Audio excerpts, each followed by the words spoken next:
Sa tinatanong sa akin sa pageant, no, meron bang bayaran? Hi guys! Welcome back to me on my channel.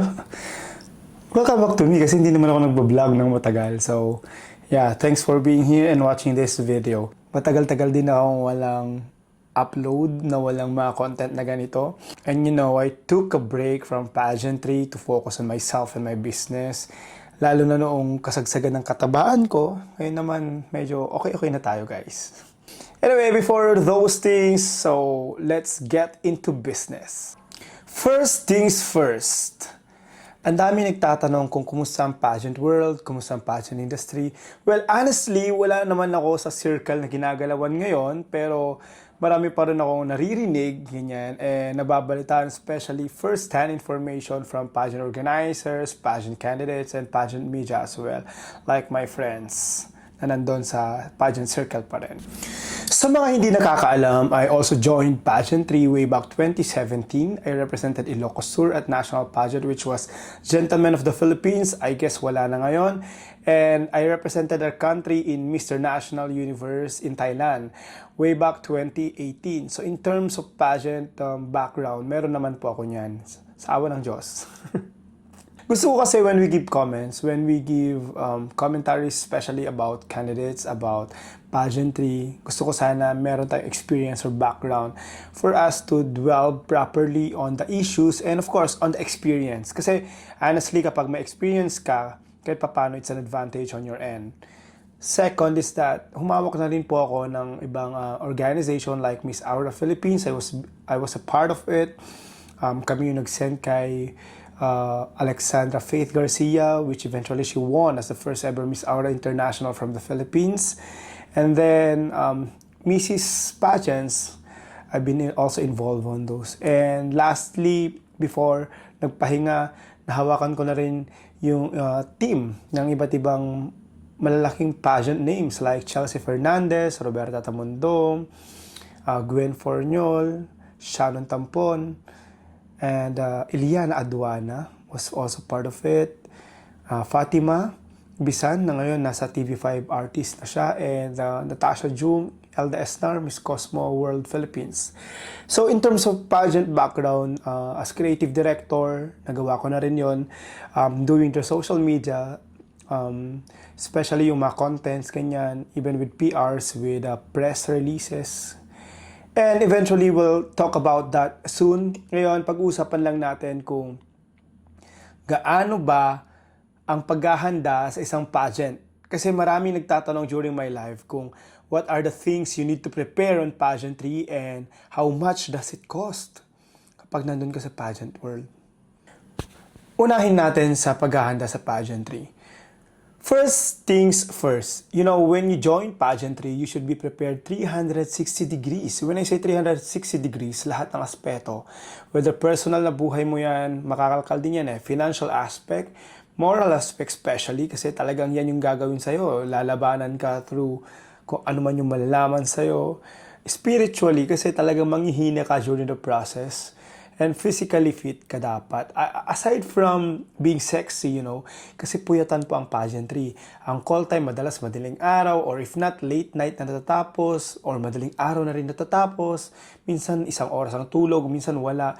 So ganun po sa pageant, guys. So mahirap po ang sumali ng pageantry na hindi ka handa physically. You should be healthy. Kasi ang dami nating nababalitaan na bigla na nagre-resign during the course of the pageant, and it's not something good, no? Of course, you're in the pageant and you are preparing to win. Ganon dapat palagi yung mindset. You are preparing to win and nothing more. Ang dami rin nagtatanong kung Q&A ba ay mahalaga sa pageantry. Of course, yes. Kaya lang sa national pageant, sa pagkakaalam ko and based on my experience handling also girls, no? Ang Q&A is quite mababa in terms of percentage, but not because mababa ang percentage ng Q&A sa final round ng isang pageant, dapat ay maging kampante ka na.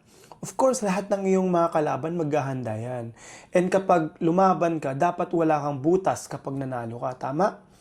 So you should prepare also for the Q&A. For the Q&A, akala ng karamihan, the longer the answer, the better. Well, in fact, hindi. the meatier the answer. Minsan, less is more.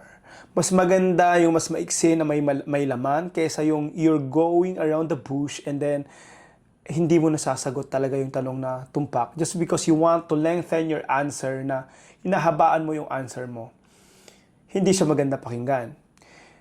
And, dati, marami rin nagtatanong, required ba ang photoshoot? Required ba ang video shoots? Required ba yung mga pasabog araw-araw? Required ba yung mga styling na yan? Okay guys, ang social media contents ay hindi required ng passion organizations.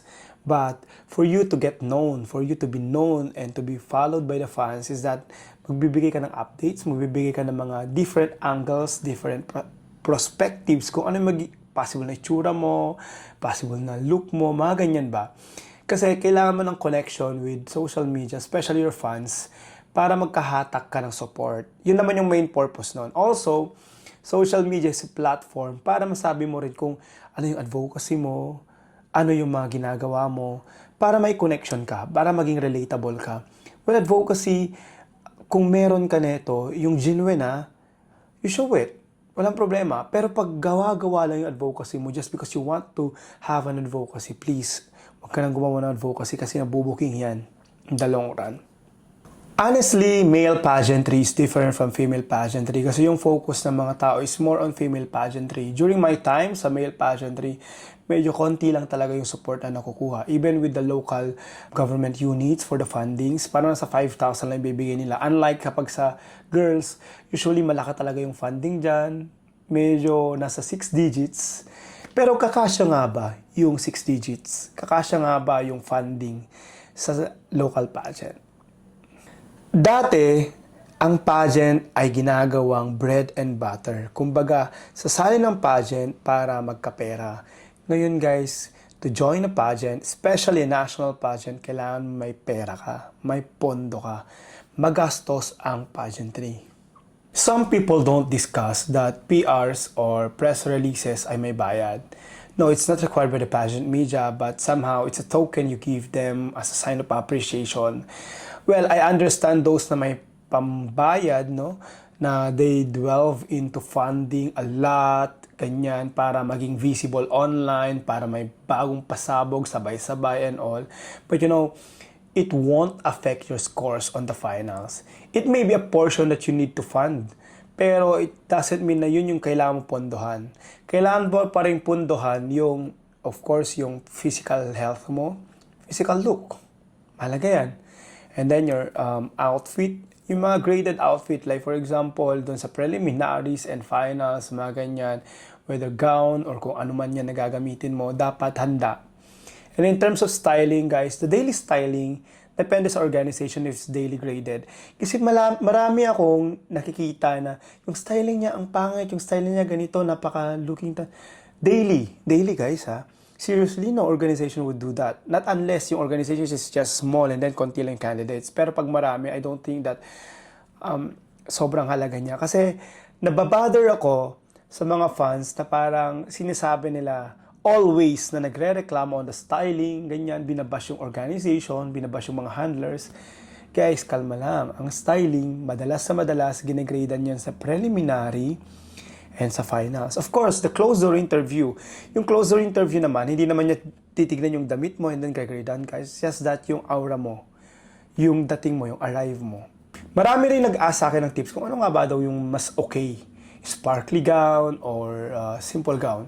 During the time that I handled Chelsea, Iliana, Roberta, Natasha, Elda, and Fatima for Binibining Pilipinas, I will also include Gwen for Miss World Philippines 2022 and Shannon for Miss Elite that time. Naging involved ako masyado when it comes to their wardrobe, especially their final gown. Ngayon guys, kung gagawa kayo ng look test or kung gagawa kayo ng final look for your queen, make sure na yung winning look na. I suggest kapag halimbawa maganda yung girl, not so much beaded.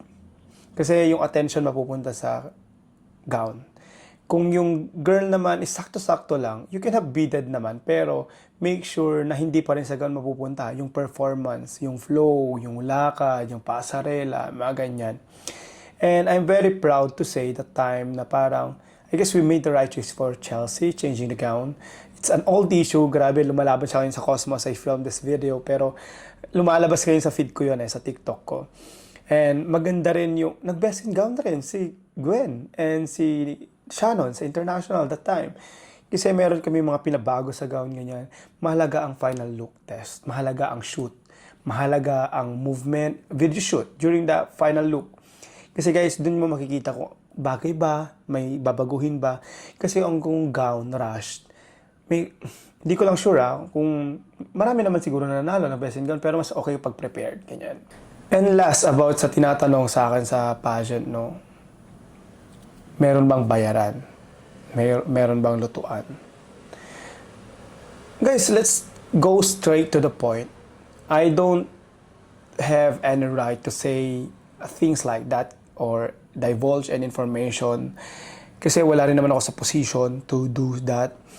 Well, based on my observation, mahalaga pa rin yung say ng organization. Aside kasi sa final scores, palagi pa rin lang pinagdedebatehan yan kung saan babagay yung girl, lalo kung maraming crowns ang organization. Meron kasi tayong tinatawag na prototype. Prototype is not something that people recognizes or acknowledges. Pero actually, there is a certain prototype. Kaya nga tayo pumipili ng ipapadala natin to fit on a certain mold. Like for example, sa Miss World, gusto nila ng manikain, prinsesahin, good attitude, mga ganyan. Sa Miss International, mahinhin, very queenly. Diba? Miss Universe, minsan nagbabago yung prototype. Miss Grand, alam naman natin yung prototype, natitimpla na natin. And Miss Earth, usually matalino, ganyan, and maganda. So, guys, mahirap kasi magsalita and mahirap magsabi. Nasa sa inyo na yan kung maniniwala kayo or hindi, or kung ano na papansin nyo. But I think the safest is that they choose according to the preference of the organizations. Hindi ko lang alam sa mga nag-experiment, pero since alam naman natin yung prototype or alam naman natin kung ano yung gusto ng organization, usually yun yung pinapadala natin sa isang international pageant. Okay, that's all muna guys, and I hope that you like this video. Please like and share. So this is just a comeback, and I don't know kung gagawa ulit ako ng videos regarding pageantry since marami nagtatanong sa akin and wala akong masyadong time lately. So yeah, please like and share and comment and subscribe to my channel para at least tuloy-tuloy yung pag-video ko. Salamat guys!